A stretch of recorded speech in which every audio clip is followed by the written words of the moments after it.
Hello. ಆ, ಎಲ್ಲರಿಗೆ winners national ಅಕಾಡೆಮಿಗೆ ಸ್ವಾಗತ, ಸುಸ್ವಾಗತ.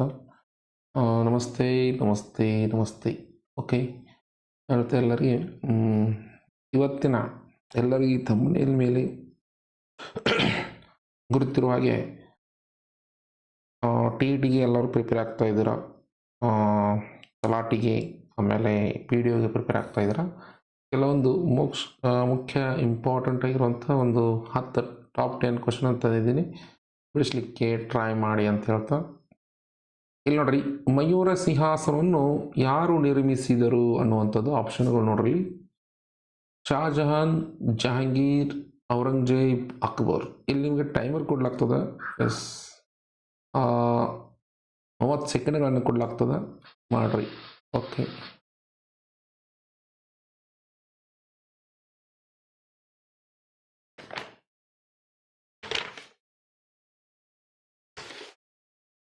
ಎಸ್. ಇಲ್ಲಿ ಬಂದಾಗ ಎಲ್ಲರೂ ಬಿಡಿಸಿದ್ರಿ ಅಂತ ಭಾವಿಸಿದ್ದೀನಿ.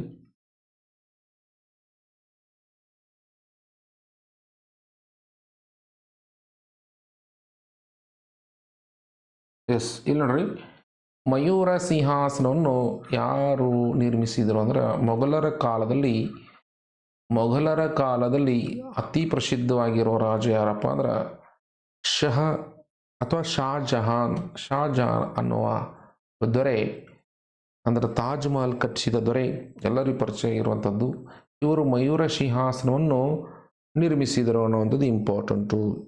ಇಲ್ಲಿ ಮತ್ತದೇನಪ್ಪ ಅಂದ್ರೆ ಮಯೂರ ಸಿಂಹಾಸನ ಅಂತದ, ಮಯೂರ ಅಂತಂದ್ರೆ ಇದು ಸ್ವಲ್ಪ ನೆನ್ಬಿಡ್ಕೊರಿ, ನವಿಲು ಅಂತ ಅರ್ಥ ಆಗ್ತದ.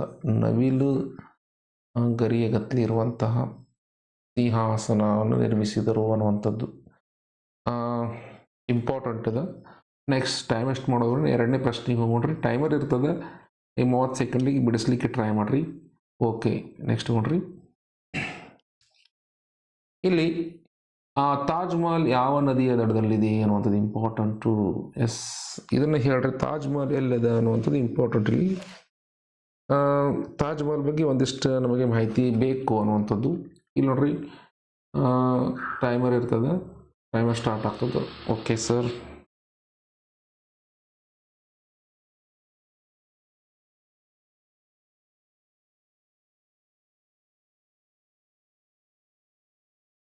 ಎಸ್, ಬಿಡಿಸಿದ್ದೀರ ಅಂತ ತಿಳ್ಕೊತೀನಿ. ಇಲ್ಲಿ ನೋಡ್ರಿ, ತಾಜ್ ಮಹಲ್ ಯಾವ ನದಿಯ ದಡದಲ್ಲಿದೆ? ಎಲ್ಲರಿಗೂ ಗೊತ್ತದ, ಆಗ್ರಾದಲ್ಲಿದೆ ಅನ್ನುವಂಥದ್ದು. Okay, good. ಎಸ್, ಇಲ್ಲಿ ನೋಡ್ರಿ, ಆಗ್ರಾ ಸಮೀಪದಲ್ಲಿರುವಂಥ ನದಿ ಯಾವುದಪ್ಪ ಅಂದ್ರೆ ಇದು ಯಾವ ರಾಜ್ಯದಲ್ಲಿದೆ?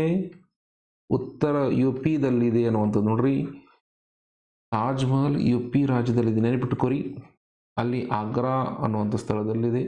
ಆ ಆಗ್ರಾ ಸಮೀಪ ಯಾವ ನದಿ ಹರಿತದಪ್ಪ ಅಂದ್ರೆ ಯಮುನಾ ನದಿಯ ದಂಡೆ ಮೇಲೆ ನಿರ್ಮಿಸಲಾಗಿದೆ. ನೆನಪಿರಲಿ, ಯಮುನಾ ನದಿಯ ದಂಡೆ ಮೇಲೆ ನಿರ್ಮಿಸಲಾಗಿದೆ. ಇಂಪಾರ್ಟೆಂಟ್ ರೀ ಸರ್ ಇದು. ಮತ್ತೊಂದು ಇಲ್ಲಿ ಇದನ್ನು ಶಹಜಹಾನ್ ತನ್ನ ಪತ್ನಿ ಮಮತಾಜ್ ಮಹಲ್ ಸಲುವಾಗಿ ಈ ಒಂದು ತಾಜ್ ಮಹಲ್ ಕಟ್ತಾನೆ. ಇಲ್ಲಿ ಏನಪ್ಪ ಅಂದ್ರೆ ಮತ್ತೊಂದು ಇಂಪಾರ್ಟೆಂಟ್, ಯಾವ ಇಸ್ವಿಗೆ ಕಟ್ಟಲಾಯಿತು ಅನ್ನುವಂಥದ್ದು ಮಮತಾಜ್ ಮಹಲ್ ಅನ್ನುವಂಥದ್ದು. ಯಾವ ಇಸ್ವಿ ನೋಡ್ರಿ, ಸ್ವಲ್ಪ ನೋಡ್ರಿ, 1632ರಿಂದ 1653ರವರೆಗೆ ಈ ಒಂದು ತಾಜ್ ಮಹಲ್ ಅನ್ನ ಕಟ್ಟಿರುವಂಥ ವರ್ಷಗಳು ನೋಡ್ರಿ. ಎಷ್ಟಾಗ್ತದೆ? 32ರಲ್ಲಿ ಸ್ಟಾರ್ಟ್ ಆಗ್ತದೆ, 53ರಲ್ಲಿ ಮುಗಿತದೆ. ಸರಿ ಸುಮಾರು ಅಂತ ಅಂದರಲ್ಲಿ ಆಲ್ಮೋಸ್ಟ್ ಅಲ್ಲಿ 32, 42, 52, 21 ವರ್ಷಗಳ ಕಾಲ ಅಂದಾಜೇನಪ್ಪ, ಅದು 21 ವರ್ಷಗಳ ಕಾಲ ಸುಮಾರು ಈ ಒಂದು ತಾಜ್ ಮಹಲ್ ಕಟ್ಟಲಿಕ್ಕೆ ಪರಿಶ್ರಮವನ್ನು ವಹಿಸಿದ್ದಾರೆ.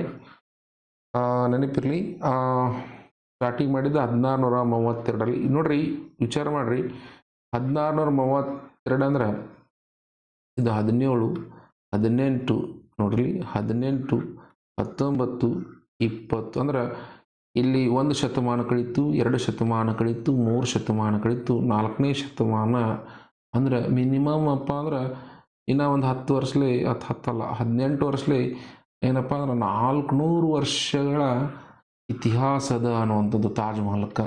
ಹಂಗಾಗಿ ನೋಡ್ರಿ, ನಮ್ಮ ಎಲ್ಲ ಬಿಲ್ಡಿಂಗ್ಸ್ ಎಲ್ಲ ಇರ್ತಾವೆ, ಮನೆಗಳು ಇರ್ತಾವೆ, ಭಾಳ ಅಂದ್ರೆ ಒಂದು 20-30 ವರ್ಷಕ್ಕೆ ಕ್ರ್ಯಾಕ್ ಆಗ್ತಾವ್ರಿ, ಬೀಳ್ತಾವ ಅನ್ನುವಂಥದ್ದು. 400 ವರ್ಷಗಳವರೆಗೆ ಎಷ್ಟು ತಲೆಮಾರುಗಳು, ಎಷ್ಟು ಜನ್ರೇಷನ್ಗಳು ಆಗಿ ಹೋಗಿದಾವ. ಅದ್ಭುತ ಕಟ್ಟಡ ಇವು, ಐತಿಹಾಸಿಕ ಸ್ಮಾರಕಗಳು. ಸ್ವಲ್ಪ ನೆನಪಿಟ್ಕೋಬೇಕು. ಯಾವ ಇಯರ್ ಸ್ವಲ್ಪ ನೆನಪಿಟ್ಕೋರಿ. ಇಲ್ಲಿ UP ಆಗ್ರಾ ಮತ್ತು ಯಮುನಾ ದಂಡಿ ಮೇಲಿದೆ ಏನಂತ ನೆನಪಿಟ್ಕೋರಿ. ಇದು ಓಕೆ. ನೆಕ್ಸ್ಟ್ ತಗೊಂಡ್ರಿ ಸರ್, ಟೈಮ್ ಎಷ್ಟು ಮಾಡೋದು ಬೇಡ. ನೆಕ್ಸ್ಟ್ ನೋಡ್ರಿ, ಸತಿ ಆಚರಣೆ, ಸಂಗೀತ ಕಚೇರಿಗಳನ್ನು ಇಂಪಾರ್ಟೆಂಟ್ ನೋಡ್ರಿ. ಸತಿ ಆಚರಣೆ ಇಲ್ಲಿ ಕಾಮ ಆಗಬೇಕು. ಜೂಜಾಟ, ಆಮೇಲೆ ಮದ್ಯಪಾನ, ಗಾಂಜಾ ಬೆಳೆಯೋದನ್ನು ನಿಷೇಧಿಸಿದನು ಯಾರ ಅನ್ನುವಂಥದ್ದು. ಇಲ್ಲಿ ಶಹಜಾನ್, ಜಹಾಂಗೀರ್, ಔರಂಗಜೇಬ್, ಅಕ್ಬರ್ ಇಂಪಾರ್ಟೆಂಟ್ ರೀ, ಭಾಳ ಇಂಪಾರ್ಟೆಂಟ್ ಅದ ರೀ.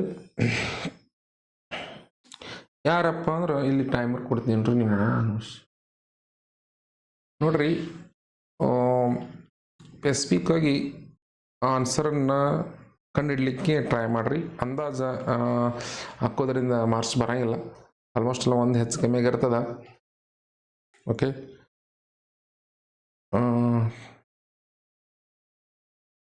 Yes sir. ಇಲ್ಲಿ ನೋಡ್ರಿ, ಇಲ್ಲಿ ಔರಂಗಜೇಬ್ ಅನ್ನುವಂಥದ್ದು ನೆನಪಿರಲಿ. ಔರಂಗಜೇಬ್ ಅನ್ನುವಂಥ ನೆನಪಿರಲಿ. ಔರಂಗಜೇಬ್ ನೆನಪಿರಲಿ. ಔರಂಗಜೇಬ್ ಒಳ್ಳೆಯ ರಾಜ. ಇಲ್ಲಿ ನೋಡ್ರಿ, ಆದ್ರೆ ಸತಿ ಆಚರಣೆ, ಸತಿ ಸಹಗಮನ ಪದ್ಧತಿ, ಆಮೇಲೆ ಸಂಗೀತ ಕಚೇರಿ, ಜುಜಾಟ, ಆಮೇಲೆ ಗಾಂಜಾ ಬೆಳೆಯೋದನ್ನು, ಇದೊಂದು ಸಂಗೀತ ಕಚೇರಿ ಅಂದ್ರೆ ಇದೊಂದು ಒಳ್ಳೆಯ ಹವ್ಯಾಸ ಅಂತ ಹೇಳ್ಬೋದು. ಇಲ್ಲಿ ಸತಿ ಆಚರಣೆ, ಜುಜಾಟ, ಮದ್ಯಪಾನ, ಆಮೇಲೆ ಗಾಂಜಾನ ಸೇವಿಸುವುದು ಇವೆಲ್ಲ ಬ್ಯಾಡ್ ಹ್ಯಾಬಿಟ್ಸ್. ಇದನ್ನು ನಿಷೇಧಿಸಿದನು ರಾಜ ಔರಂಗಜೇಬ್, ಒಳ್ಳೆಯ ರಾಜ ಅನ್ನುವಂಥದ್ದು, ದ ಗ್ರೇಟ್ ಕಿಂಗ್ ಅನ್ನುವಂಥದ್ದು. ಹಾಗಾಗಿ ಮುಂದಿನ ಸ್ಲೈಡಿಗೆ ಹೋಗೋಣ್ರಿ. ಮತ್ತೊಂದು ಎಸ್ಪೆಷಲಿ ಇವನ ಬಗ್ಗೆ ಹೇಳಬೇಕಾದ್ರೆ ಒಂದು ನಿಮಿಷ, ಮುಂದಿನ ಸ್ಲೈಡ್ನಲ್ಲಿ ಎಸ್ ಬೇಡ, ಇಲ್ಲಿ ನೋಡ್ರಿ, ಒಂದು ನಿಮಿಷ ಇಲ್ಲಿ ಬರ್ರಿ. ಇಲ್ಲಿ ಈ ಒಂದು ಔರಂಗಜೇಬನ ಬಗ್ಗೆ ಸ್ವಲ್ಪ ಹೇಳ್ಬೇಕಾದ್ರೆ, ಒಂದು ನಿಮಿಷ, ಔರಂಗಜೇಬ್ ಬಗ್ಗೆ ಹೇಳ್ಬೇಕಾದ್ರೆ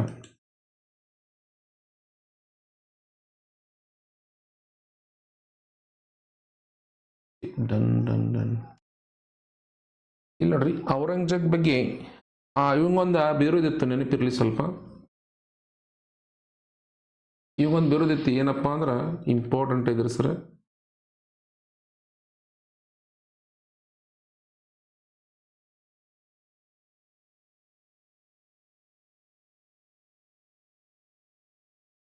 Voice call from +91 63602. ಒಂದು ನಿಮಿಷ.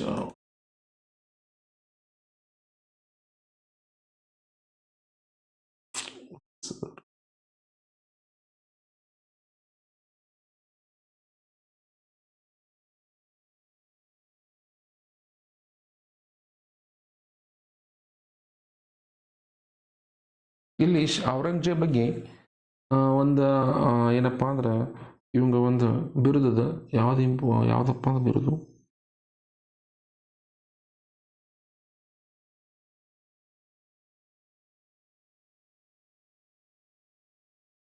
ಒಂದು ನಿಮಿಷ. ಇಲ್ಲಿ ಔರಂಗಜೇಬ್ ಒಂದು ಬಿರುದಿತ್ತು, ಏನಪ್ಪ ಅಂದ್ರೆ ಇವ ಆಲಿಂಗರ್ ಅಂತ ಬಿರುದಿತ್ತು, ನೆನಪಿರಲಿ. ಆಲಿಂಗರ್ ಅಂತ ಒಂದು ಬಿರುದಿತ್ತು, ನೆನಪಿರಲಿ. ಇದು ವೆರಿ ಇಂಪಾರ್ಟೆಂಟ್. ಆಲಂಗೀರ್ ಎಂಬ ಬಿರುದಿತ್ತು. ಆಲಂಗೀರ್ ಎಂಬ ಬಿರುದು ಯಾಕೆ ಬಿರುದಿತ್ತಪ್ಪ ಅಂದ್ರೆ ಈತ ತಂದೆಯಾಗಿರುವಂಥ ಶಹಜಹಾನನ್ನ ಏನ್ ಮಾಡ್ತಾನ, ತನ್ನ ಸ್ವಂತ ತಂದೆಯನ್ನು ಬಂಧಿಸಿಟ್ಟ ಸೆರೆಮನೆಯಲ್ಲಿ ಇಟ್ಟು ಅಧಿಕಾರಕ್ಕೆ ಬರ್ತಾನೋ, ಅದಕ್ಕಾಗಿ ಅದರ ಒಂದು ಸ್ಮರಣಾರ್ಥಕವಾಗಿ ಆಲಂಗೀರ್ ಎಂಬ ಬಿರುದನ್ನು ಪಡಿತಾನ ಅನ್ನುವಂಥದ್ದು important, very very important sir. ಮತ್ತೊಂದು ಈ 4ನೇ ಕ್ವಶನ್ ನೋಡಲಿ. ಸೀಕರ 9ನೇ ಗುರು ತೇಜ್ ಬಹದ್ದೂರನ್ನು ಬಂಧಿಸಿ ಚಿತ್ರಹಿಂಸೆ ಮಾಡಿ ಕೊಲ್ಲಲಾಯಿತು ಯಾರ ಆಡಳಿತದಲ್ಲಪ್ಪ ಅಂದ್ರೆ ಔರಂಗಜೇಬನ ಆಡಳಿತದಲ್ಲಿ. ಇಂಪಾರ್ಟೆಂಟು. ಮತ್ತು ಇಲ್ಲಿ ಮತ್ತೊಂದು ಇಂಪಾರ್ಟೆಂಟ್ ಅಂದ್ರೆ ಏನಂದ್ರೆ ಶಿವಾಜಿ ನಂತರ ಸಂಭಾಜಿಯನ್ನು ಬಂಧಿಸಿ, ಶಿವಾಜಿ ಮಗ ಸಂಭಾಜಿಯನ್ನು ಬಂಧಿಸಿ ಚಿತ್ರಹಿಂಸೆ ಮಾಡಿ ಕೊಲ್ಲಲಾಯಿತು ಅನ್ನುವಂಥದ್ದು. ಇವು ಸಂಭಾಜಿಯನ್ನ ಮರಾಠರ ಪ್ರಸಿದ್ಧ ದೊರೆ ಶಿವಾಜಿ ಮಗ ಸಂಭಾಜಿಯನ್ನು ಬಂಧಿಸಿ ಚಿತ್ರಹಿಂಸೆ ಮಾಡಿ ಕೊಲ್ಲಲಾಯಿತು. ನೋಡ್ರಿ ಮನುಷ್ಯ ಹೆಂಗಿದಪ್ಪ ಅಂದ್ರೆ ಚಿತ್ರಹಿಂಸೆ ಮಾಡಿ ಕೊಲ್ಲೋದಂದ್ರೆ ಭಾರಿ ಕ್ರೂರ ರಾಜ ಅನ್ನುವಂಥದ್ದು. ಒಂದು ಕಡೆ ಒಳ್ಳೆಯ ರಾಜ ಅನಿಸ್ಕೊತಾನ, ಒಂದು ಕಡೆ ಕ್ರೂರ ರಾಜ ಅನಿಸ್ಕೊತಾನ ಅನ್ನುವಂಥದ್ದು ಇಂಪಾರ್ಟೆಂಟ್. ಇಲ್ಲಿ ನೋಡ್ರಿ ನೆಕ್ಸ್ಟ್ ಕ್ವಶನ್ಗೆ ಹೋಗ್ರಿ, ಟೈಮ್ ವೇಸ್ಟ್ ಮಾಡಬಾರ್ದು. ಎಸ್, ಮೊಘಲರ ಕಾಲದಲ್ಲಿ ಯಾವ ಕೈಗಾರಿಕೆಗಳನ್ನು ಕಾಣಬಹುದು? ಇದೇನಪ್ಪ ಅಂದ್ರೆ ಈ ಕ್ವಶನ್ ಆಗಿದೆ ರೀ. ನೋಡಲಿ, ಮೊಘಲರ ಕಾಲದಲ್ಲಿ ಯಾವ ಕೈಗಾರಿಕೆಗಳಿದ್ದು ಅಂದ್ರೆ ಇಂಪಾರ್ಟೆಂಟ್ ಟಿಕ್ಕಾಕ್ರಿ. ಇಲ್ಲಿ ಹೆಚ್ಚ ನಮ್ಮ ಯಾವುದಂದ್ರೆ ಹತ್ತಿ ಬಟ್ಟೆಗಳ ಕೈಗಾರಿಕೆಗಳನ್ನ ಕಾಣ್ತೀವಿ, ಕಬ್ಬಿಣದಲ್ಲ, ಬಾಕ್ಸೈಟ್ ಅಲ್ಲ, ಮತ್ತು ರೇಷ್ಮೆಯನ್ನು ಮುಂದೆ ಕಾಲದಲ್ಲಿ ಕೈಗಾರಿಕೆಗಳು ಸ್ಥಾಪನೆ ಆದರೂ ಹೆಚ್ಚಾಗಿ ಹತ್ತಿ ಬಟ್ಟೆ ಕಾರ್ಖಾನೆಗಳನ್ನು ಭಾರಿ ಅಪಾರವಾಗಿ ನಾವು ಈ ಒಂದು ಸಾಮ್ರಾಜ್ಯದಲ್ಲಿ ನಾವು ಕಾಣಬಹುದು ಅನ್ನುವಂಥದ್ದು ಇಂಪಾರ್ಟೆಂಟ್. ಇಲ್ಲಿ ನೆಕ್ಸ್ಟ್ ಮುಂದಿನ ಸ್ಲೈಡಿಗೆ ಹೋಗ್ರಿ. ಇಲ್ಲಿ ನೋಡ್ರಿ 6ನೇ ಪ್ರಶ್ನೆ ಏನದ ನೋಡ್ರಿ ಇಂಪಾರ್ಟೆಂಟ್. ಕೆಂಪು ಕೋಟೆಯಲ್ಲಿರುವ ಕಟ್ಟಡಗಳನ್ನು ಹೆಸರಿಸಿ ಅಂತ ಬಂದಾಗ ಡೈರೆಕ್ಟ್ ಆನ್ಸರ್ ಇಟ್ಟಿನ್ರಿ. ಇಲ್ಲಿ ನೋಡ್ರಿ, ಒಂದು ಕೆಂಪು ಕೋಟೆ ಲಾಲ್ ಕಿಲ್ಲಾ ಅಂತ ನೋಡ್ರಿ, ರೆಡ್ ಫೋರ್ಟ್ ಅನ್ನುವಂಥದ್ದು. ಇಲ್ಲಿ ನೋಡ್ರಿ, ಇಲ್ಲಿ ಏನೇನಿದಾವಪ್ಪ ಅಂದ್ರೆ ದಿವಾನ್ ಇ ಖಾಸ್ ಅನ್ನುವಂಥದ್ದು ಒಂದು ಕಟ್ಟಡದ, ಅಲ್ಲಿ ರಂಗ ಮಹಲ್ ಅನ್ನುವಂಥದ್ದು ಕಟ್ಟಡದ, ಮಮ್ತಾಜ್ ಮಹಲ್ ಅನ್ನುವಂಥ ಕಟ್ಟಡದ, ಮೋತಿ ಮಸೀದಿ ಅನ್ನುವಂಥ ಕಟ್ಟಡದ, ನಕ್ಕಾರ್ ಖಾನ್ ಅನ್ನುವಂಥ ಮಸೀದಿ ಅದ, ಖಾಸ್ ಮಹಲ್ ಮುಂತಾದ ಕಟ್ಟಡ ನಿರ್ಮಿಸಲಾಗಿದೆ ಅನ್ನುವಂಥದ್ದು ಇಂಪಾರ್ಟೆಂಟು. ಕೇಳ್ಬೋದು, ಮಮ್ತಾಜ್ ಮಹಲ್, ಮೋತಿ ಮಸೀದಿ ಯಾವ ಕಟ್ಟಡದಲ್ಲಿ ಕಾಣುತ್ತೇವೆ ಅಂತ ಪ್ರಶ್ನೆ ಕೇಳುವ ಸಾಧ್ಯತೆ ಹೆಚ್ಚು. ಅದಕ್ಕೆ ಕೆಂಪು ಕೋಟೆಯಲ್ಲಿರುವಂಥ ಕಟ್ಟಡಗಳು ಸ್ವಲ್ಪ ಒಂದೆರಡು ಸಲ ಓದ್ಕೋರಿ. ಎಸ್, ನೆಕ್ಸ್ಟ್ ಹೋಗ್ರಿ.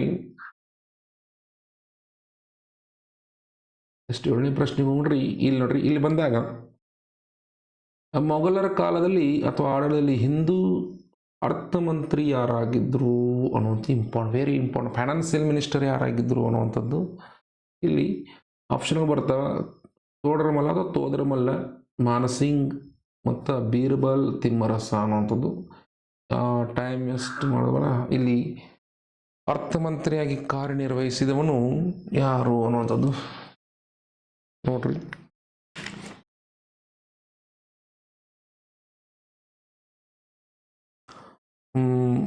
ಡೈರೆಕ್ಟ್ ಇವ್ರೇನಪ್ಪ ಅಂದ್ರೆ ತೋದರ ಮಲ್ಲ ಬರ್ತಾನ ಅರ್ಥಮಂತ್ರಿ. ಇವ ಚಾಣಾಕ್ಷ ಮಂತ್ರಿ. ಈ ಮಾನಸಿಂಗ್ ಅನ್ನವ ಇವೇನಪ್ಪ ಅಂದ್ರೆ ಹಿಂದೂ ಧರ್ಮಕ್ಕೆ ಸಂಬಂಧಪಟ್ಟಂತೆ ಇವೆಲ್ಲ ಅವನ ಆಡಳಿತದಲ್ಲಿ ಇವರ ಮಂತ್ರಿಗಳಾಗಿದ್ದರು ಅನ್ನುವಂಥದ್ದು. ತೋದರಮಲ್ಲ ಹಿಂದೂ ಧರ್ಮದವನಾದ್ರೂ ಇಸ್ಲಾಂ ಧರ್ಮದ ಆಡಳಿತದಲ್ಲಿ ಒಂದು ದೊಡ್ಡ ಹುದ್ದೆಯನ್ನು ಪಡೆದುಕೊಂಡಿದ್ದ ಅನ್ನುವಂಥದ್ದು ಒಂದು ಅದ್ಭುತ ಒಂದು ವಿಚಾರಬದ್ಧವಾದ ಸಂಗತಿ ಇದು. ಓಕೆ, ನೆಕ್ಸ್ಟ್ ಹೋಗ್ರಿ. 8ನೇದ್ದು ಪ್ರಶ್ನೆ ನಿಮ್ಮ ಮುದ್ದೆ ಇದೆ. ಗೆರಿಲ್ಲಾ ಯುದ್ಧ ತಂತ್ರವನ್ನು ಯಾರು ಬಳಸುತ್ತಾರೆ? ಎಸ್ ಸರ್, 2ನೇ ಪುಲಿಕೇಶಿ, ಶಿವಾಜಿ, ಔರಂಗಜೇಬ್, ಪ್ರೌಢದೇವರಾಯ ಅನ್ನುವಂಥದ್ದು. ಸೊ ನಂಗೆ ಅನಿಸ್ತದೆ ಎಲ್ಲರಿಗೆ ಇದ್ರ ಬಗ್ಗೆ ಸ್ವಲ್ಪ ಗೊತ್ತಿರ್ಬೋದು, ಬಟ್ ಟೈಮ್ ವೇಸ್ಟ್ ಮಾಡಬಾರ್ದು, ಬೇಗ ಆನ್ಸರ್ ಮಾಡಬೇಕು. ನಾ ಈಗ ಆನ್ಸರ್ ಹೇಳ್ತೀನಿ.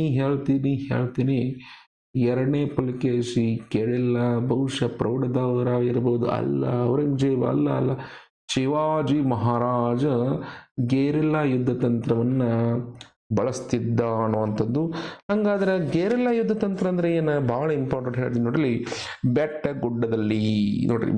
ಗುಡ್ಡದಲ್ಲಿ ಅಥವಾ ಕಾಡುಗಳಲ್ಲಿ ಅಡಗಿ ಮುಚ್ಚಿಕೊಂಡಿರೋದ ಬೆಟ್ಟ ಗುಡ್ಡದಲ್ಲದ ಅರಣ್ಯದಲ್ಲಿ ಬಚ್ಚಿಕೊಂಡಿರೋದ ಏಕಾಏಕಿಯಾಗಿ ಶತ್ರುಗಳ ಮೇಲೆ ಶತ್ರುಗಳ ಮೇಲೆ ದಾಳಿ ಮಾಡುವ ಕಲೆ, ದಾಳಿ ಮಾಡುವ ಕಲೆ, ದಾಳಿ ಮಾಡುವ ಕಲೆ, ದಾಳಿ ಮಾಡುವ ಕಲೆ, ದಾಳಿ ಮಾಡುವ ಕಲೆ. Okay yes. ನೆಕ್ಸ್ಟ್ ನೋಡ್ರಿ, ಟೈಮ್ ವೇಸ್ಟ್ ಮಾಡೋದ, ಒಂದೆರಡು ಪ್ರಶ್ನೆ ಇದಾವ. ಶಿವಾಜಿ ಗುರು ಯಾರು? ಇಂಪಾರ್ಟೆಂಟ್. ನೆಕ್ಸ್ಟ್ ನೋಡ್ರಿ, ದಾದಾಜಿ ಕೊಂಡದೆ 1ನೇ ಬಾಜಿರಾವ್, 2ನೇ ಬಾಲಾಜಿರಾವ್, 1ನೇ ಪೇಶ್ವೆ. ಇಲ್ಲಿ ಆಲ್ಮೋಸ್ಟ್ ದಾದಾಜಿ ಕೊಂಡದೇವ್ ಅನ್ನೋರ ಶಿವಾಜಿ ಗುರು ಆಗಿರ್ತಾರೆ. ಇಂಪಾರ್ಟೆಂಟ್. ನೆಕ್ಸ್ಟ್ 10ನೇ ಪ್ರಶ್ನೆಗೆ ಹೋಗೋಣ್ರಿ. 10ನೇ ಪ್ರಶ್ನೆ ಹೋಗೋಣ. Yes is very important. ಇಲ್ಲಿ ಛತ್ರಪತಿ ಎಂದು ಬಿರುದು ಯಾವಾಗ ಪಡೆದುಕೊಂಡ ಶಿವಾಜಿ ಅನ್ನುವಂಥದ್ದು ಇಂಪಾರ್ಟೆಂಟು. Yes, important. ನೆಕ್ಸ್ಟ್ ನೋಡ್ರಿ, ಟೈಮರ್ ಕೊಡ್ತೀನಿ ರೀ, ಹೇಳ್ರಿ. ಇಲ್ಲಿ ನೋಡ್ರಿ, ಫಸ್ಟ್ ಆಫ್ ಆಲ್ ಇಲ್ಲಿ ಇದನ್ನ ಇಯರ್ ನೆನಪಿಟ್ಕೊರಿ. ರಾಯಗಢದಲ್ಲಿ ಏನಪ್ಪಾ ಅಂದ್ರೆ ಶಿವಾಜಿ ಪಟ್ಟಾಭಿಷೇಕ ಆಗ್ತದೆ. ಆ ಪಟ್ಟಾಭಿಷೇಕದಲ್ಲಿ ಛತ್ರಪತಿ ಎಂದು ಬಿರುದು ಪಡೆದುಕೊಳ್ತಾನ ಶಿವಾಜಿ.